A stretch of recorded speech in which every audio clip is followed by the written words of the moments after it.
Hello बच्चों, कैसे हो आप। मैं आशा करती हूँ कि आप सभी अच्छे होंगे। बच्चों, आप अपनी पढ़ाई कंटिन्यू रखें, क्योंकि जब हम थोड़ा थोड़ा डेली पढ़ते हैं तो उससे क्या होता है बच्चों, हमारे माइंड पे प्रेशर नहीं होता और हम अपने सभी टॉपिक क्लियर करके बैठते हैं। ठीक है बच्चों। तो आज हम जो बच्चों हमारा सेकंड पेपर है शिक्षण अधिगम के सिद्धांत, उसमें हमारा जो टॉपिक चल रहा है वो है शिक्षण सूत्र। जो हमारे पहले शिक्षण सूत्र हैं जो हमने नोट किए थे वो हम पहली वीडियो में कर चुके हैं, जैसे सरल से जटिल की ओर, ज्ञात से अज्ञात की ओर, स्थूल से सूक्ष्म की ओर, पूर्ण से अंश की ओर। तो जो आज हमारा फिफ्थ वाला है बच्चों, अनिश्चित से निश्चित की ओर, ये हमारा शिक्षण सूत्र है बच्चों, अनिश्चित से निश्चित की ओर। तो अनिश्चित से निश्चित की ओर बच्चों क्या कहता है, सूत्र का आशय क्या है बच्चों, कि जो विद्यार्थी हैं, जो हमारे छात्र होते हैं, बच्चे होते हैं, तो विद्यार्थियों का बच्चों बौद्धिक विकास अनिश्चित से निश्चित की ओर होता है। अनिश्चित से निश्चित की ओर होता है क्योंकि जो बालकों का मानसिक विकास है बच्चों, ज्ञानेंद्रियों का विकास है, वो अनुभव के साथ साथ उसके विचारों में स्पष्टता व निश्चितता आती है। तो आप ये ध्यान रखेंगे बच्चों कि विद्यार्थियों का जो बौद्धिक विकास होता है वो अनिश्चित से निश्चित की ओर होता है। देखिए बच्चों, जब बच्चा छोटा होता है तो उसकी जो हमारी 5 ज्ञानेंद्रियां होती हैं, तो जैसे जैसे उनका विकास होता है तो बच्चे का मानसिक स्तर भी उसी के अनुरूप बढ़ता है। वो कुछ अपने जीवन से अनुभव लेता है, भाई उसे हर चीज़ का एक्सपीरियंस होता जाता है, तो उसके साथ साथ उसके विचारों में स्पष्टता वो निश्चितता आती है। इससे क्या होता है बच्चों, जैसे मान लीजिए आप नोट कर लेंगे सभी बच्चे, स्टार्टिंग में बच्चों जो बच्चे होते हैं वो किसी घटना, तथ्य या वस्तु का स्पष्ट और निश्चित ज्ञान नहीं लेते।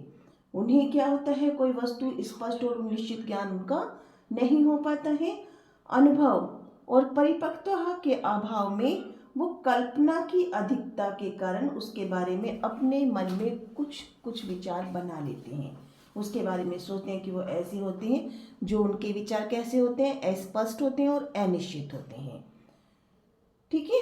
तो इस कंडीशन में जो टीचर होता है, अध्यापक को बालकों के इसी अनिश्चित ज्ञान को शिक्षण के माध्यम से प्रारंभिक, यानी जो शिक्षण का प्रारंभिक बिंदु है उसे बनाना चाहिए और उसका विस्तार करते हुए धीरे धीरे उसे निश्चित रूप देना चाहिए। क्लियर हुआ बच्चों आपका ये, कि जो बालक होता है वो प्रारंभ में जो उसके कोई भी घटना है, कोई तथ्य है, कोई वस्तु है, उसके बारे में उसका जो ज्ञान होता है वो स्पष्ट और निश्चित नहीं होता। वो अपने, क्योंकि उसे अनुभव भी नहीं है, मैच्योरिटी भी नहीं है, तो उस स्थिति में वो क्या करता है, उसके बारे में अनुमान लगाता है कि हाँ ये ऐसा होगा। और वो अनुमान कैसे होते हैं बच्चों, अस्पष्ट होते हैं और अनिश्चित होते हैं। तो यहीं पर आप शिक्षक को बालकों के इसी अनिश्चित ज्ञान को शिक्षण का प्रारंभिक बिंदु बनाना चाहिए और इसका विस्तार करते हुए धीरे धीरे उसमें निश्चितता लानी चाहिए, यानी उस विषय वस्तु को स्पष्ट करना चाहिए। आप उदाहरण नोट कर लेंगे सभी बच्चे। देखिए जैसे बच्चों पक्षी होता है, ठीक है। अब जैसे हमारे छोटे बच्चे होते हैं, हम उनको बताते हैं कि देखो बच्चों ये क्या है, पक्षी। जितने भी बच्चे उड़ने वाली चीज़ को देखता है बालक, तो वो उसे क्या कहता है कि पक्षी आए, पक्षी। ठीक है, पक्षी। छोटे बच्चे को हम क्या कहते हैं, जब स्टार्टिंग में बिल्कुल वो छोटा होता है, चिड़िया। देखो बच्चों चिड़िया आ गई, चिड़िया आ गई, ऐसे हम बोलते हैं बच्चे को। तो बच्चा जब भी किसी उड़ने वाले पक्षी को देखता है तो वो तुरंत बोलता है चिड़िया आ गई। ठीक है। लेकिन धीरे धीरे उसका क्या होता है बच्चों, उसके अनुभव बढ़ते हैं, उसके जैसे इंद्रियां विकसित होती हैं, उसका ज्ञान विकसित होता है, तो वो उनमें अंतर करना सीख जाता है। जैसे फिर उसने पिक्चर्स में भी देखा कि जो ग्रीन है वो पैरेट है, ठीक है, जो ब्राउन ब्राउन सा है ये हमारा क्या है बच्चों, जो हमारा पिजन होता है। फिर वो धीरे धीरे समझ गया कि ये भाई पीकॉक है, ये पिजन है, तो वो सब में क्या करना शुरू कर दिया, उसके मस्तिष्क में निश्चितता आने लगी है उस विषय वस्तु के माध्यम से, और अपने अनुभवों से उसने ये देख लिया है, वो सीख गया है। जैसे जैसे उसकी एज बढ़ती है उसको बताते हैं कि बेटा ये जो ये है, ये क्रो है, ये पिजन है, ये पीकॉक है, ठीक। तो वो उन चीज़ों में अंतर करना सीख जाता है और उसके विचारों में स्पष्टता आ जाती है।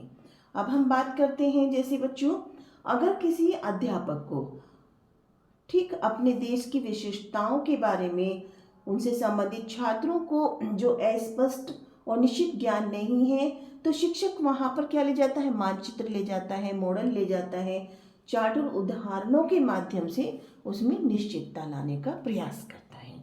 तो ये है बच्चों हमारा अनिश्चित से निश्चित की ओर। तो यहाँ पे आप इस चीज़ को फोकस रखेंगे कि जो विद्यार्थी होते हैं, बालक होते हैं, उनका जो बच्चों बौद्धिक विकास होता है वो अनिश्चित से निश्चित की ओर होता है। पहले अनिश्चित होता है, आप एग्जाम्पल याद रखेंगे कि जैसे छोटा बच्चा होता है, उसकी मम्मी उसको बताती हैं कि बच्चों चिड़िया आ गई, चिड़िया आ गई, ठीक है, वो एग्जाम्पल से आपको तुरंत याद आ जाएगा। सेकंड है बच्चों प्रत्यक्ष से अप्रत्यक्ष की ओर, ठीक है, प्रत्यक्ष से अप्रत्यक्ष की ओर सूत्र का आशय क्या है, अर्थात विद्यार्थियों को पहले उन वस्तुओं का ज्ञान कराया जाए जो उनके सामने प्रत्यक्ष रूप से हैं, तत्पश्चात यानी उसके बाद अप्रत्यक्ष अथवा उनका जो उनके सामने उपस्थित नहीं है, मौजूद नहीं है। इसका एकमात्र कारण यह है बच्चों कि मनोवैज्ञानिक दृष्टि से 6 वर्ष से 14 वर्ष तक की आयु का विद्यार्थी प्रत्यक्ष ज्ञान के स्तर पर ही कार्य करता है, यानी जैसा उसको दिखाया जाता है, सिखाया जाता है, उसी के अनुरूप बच्चों बालक कार्य करता है, ठीक है। तो यहाँ पे क्या है बच्चों, मान लीजिए आपका जो सबसे पहले टीचर है उसके सामने जो प्रेजेंट, आपने जब टेंस भी देखे होंगे तो आप सभी बच्चे जैसे व्याकरण में हम वाक्य बनाते हैं या टेंस बनाते हैं तो सबसे पहले प्रेजेंट टेंस बनाते हैं, फिर उसके बाद में उन्हें भूतकाल और भविष्यकाल की जानकारी दी जाती है। अर्थात अध्यापक को बालकों को सबसे पहले प्रत्यक्ष जो बच्चे देख रहे हैं, सीख रहे हैं, उनके बारे में ज्ञान कराया जाए, फिर बाद में उनके जो अप्रत्यक्ष है, जो दिखाई नहीं दे रहा है, जैसे पास्ट का हो गया या फ्यूचर का हो गया, उसके बारे में बच्चों को बताया जाए, ठीक है बच्चों। तो पहले सबसे पहले क्या करना चाहिए, बालकों से वर्तमान की बातें करनी चाहिए, उसके बाद में भूत और भविष्य की। तो प्रत्यक्ष का ज्ञान क्या होता है बच्चों, बालकों को सरलता से प्राप्त हो जाता है, ठीक है। और अप्रत्यक्ष वस्तुओं को शिक्षण के समय प्रत्यक्ष वस्तुओं, तथ्यों और उदाहरणों का प्रयोग करके उन अप्रत्यक्ष वस्तुओं का भी ज्ञान बच्चे को देना चाहिए, ठीक है। अब आप नोट करेंगे बच्चों एग्जाम्पल, मान लीजिए सामाजिक विषय में शिक्षक चित्र दिखा रहा है, मॉडल दिखा रहा है, ग्लोब्स दिखा रहा है आदि के माध्यम से संसार के विविध विषयों के बारे में जानकारी दे सकता है। सबसे पहले उन्होंने ग्लोब को लाके रखा, कहा कि बच्चों ये क्या है, हमारा ग्लोब है। अब इसमें से हम आपको बताएंगे कि हम जो ये देशांतर रेखाएं या अक्षांश रेखाएं उनके बारे में जानकारी देता है, तो उनके विभिन्न विषयों के बारे में उसके माध्यम से बच्चों को सिखा सकता है। नेक्स्ट है बच्चों हमारा विशिष्ट से सामान्य की ओर। तो विशिष्ट से सामान्य की ओर सूत्र का क्या तात्पर्य है बच्चों, ये मोस्ट इंपॉर्टेंट है, आप इसको ध्यान से देखेंगे और सभी बच्चे नोट करते जाएंगे। इसमें से आपके 2-3 MCQ क्वेश्चंस बनने के चांसेस रहते हैं बच्चों, कि विद्यार्थियों के समक्ष पहले विशिष्ट उदाहरण रखे जाएं तथा उन्हीं उदाहरणों द्वारा सामान्य नियम अथवा सिद्धांत निकलवाए जाएं। अर्थात बच्चों सबसे पहले शिक्षक को विद्यार्थियों के सामने कुछ विशिष्ट उदाहरण प्रस्तुत करने चाहिए, उसके बाद ही उन्हें इन उदाहरणों की परीक्षा यानी उन उदाहरणों को एक्सप्लेन करके तथ्यों को समझाकर सामान्य सिद्धांत निकालने के लिए उन्हें प्रेरित करना चाहिए। यानी बालकों को सबसे पहले क्या किया है, शिक्षक ने विशिष्ट उदाहरण बताए हैं, उनके माध्यम से ही सिद्धांत और उनको समझाने का प्रयास किया है। जैसे बच्चों जैसे हिंदी का टीचर है सपोज कीजिए, ठीक, वो बच्चों को संज्ञा, सर्वनाम या क्रिया आदि पढ़ाना चाहता है, तो सबसे पहले क्या करते हैं शिक्षक, उनके विषय में एक एक उदाहरण बताते हैं, फिर उन उदाहरणों के माध्यम से इस परिभाषा को स्पष्ट करते हैं।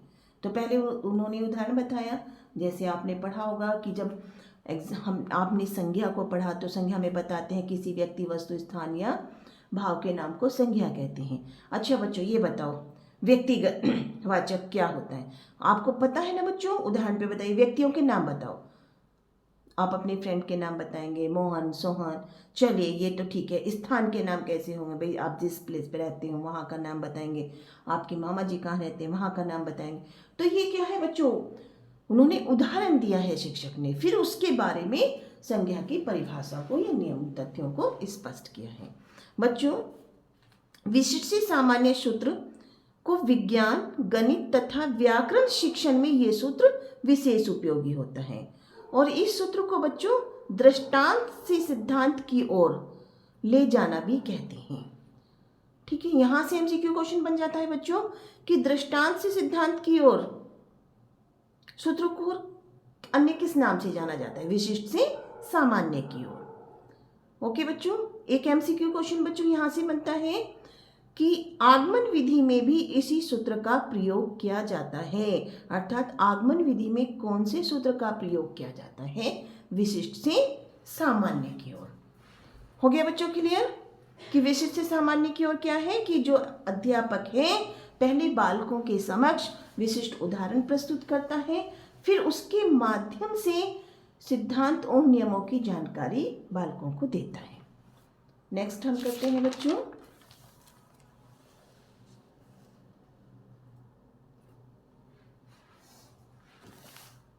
विश्लेषण से संश्लेषण की ओर।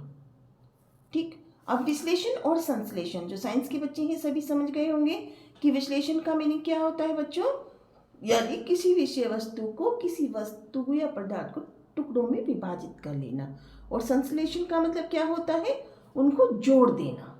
ठीक, आप इसी से समझ जाएंगे विश्लेषण से संश्लेषण की ओर। तो बच्चों इस सूत्र का क्या तात्पर्य है, विश्लेषण का तात्पर्य किसी समस्या को ऐसे जीवित अंशों अथवा भागों में विभाजित करना है जिनके तोड़ने पर समस्या का समाधान हो जाए, अर्थात विश्लेषण के अंतर्गत समस्या को विभिन्न अंगों में अलग अलग करके अध्ययन किया जाता है। तो यहाँ पे आप नोट करेंगे विश्लेषण और संश्लेषण शब्द का आप मीनिंग भी बच्चों कर लोगे तैयार, आपको पता होगा तो आपका जो सूत्र है इसको आप इजीली एक्सप्लेन कर दोगे। तो समझ में आ गया ना बच्चों, विश्लेषण का क्या तात्पर्य है, किसी समस्या को ऐसे जीवित अंशों यानी भागों में डिवाइड करना है जिसके तोड़ने पर समस्या का हल मिल जाता है, अर्थात विश्लेषण के अंतर्गत समस्या को विभिन्न अंगों में अलग अलग करके अध्ययन कार्य किया जाता है। और जब बच्चों हम इन खंडों से प्राप्त ज्ञान को जोड़कर समझाया जाता है तो उस स्थिति में क्या होगा, उसे हम संश्लेषण कहते हैं। उदाहरण नोट कर लेंगे बच्चों।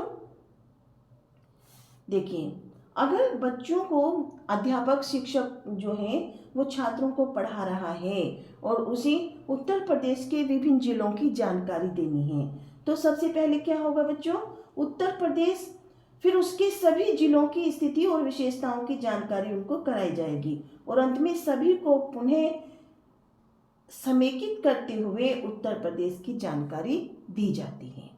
ठीक है, यानी पहले उसे जिलों में बांट लिया है, प्रत्येक जिले के विषय में बताया है, तो वो स्थिति क्या हुई, विश्लेषण की, और जब उन्हें फिर जोड़ करके उत्तर प्रदेश के बारे में बताया जा रहा है कि उत्तर प्रदेश के अंतर्गत इतने जिले हैं। तो यहाँ पर हमने यहाँ तक पढ़ लिया बच्चों कि विश्लेषण से संश्लेषण की और सूत्र का क्या तात्पर्य है बच्चों। ऐसे ही बच्चों एक आपका है मनोवैज्ञानिक से तार्किक की ओर। ठीक है, मनोवैज्ञानिक से तार्किक की ओर का मीनिंग क्या होगा बच्चों, देखिए नोट करते जाएंगे, मनोवैज्ञानिक से तार्किक की ओर।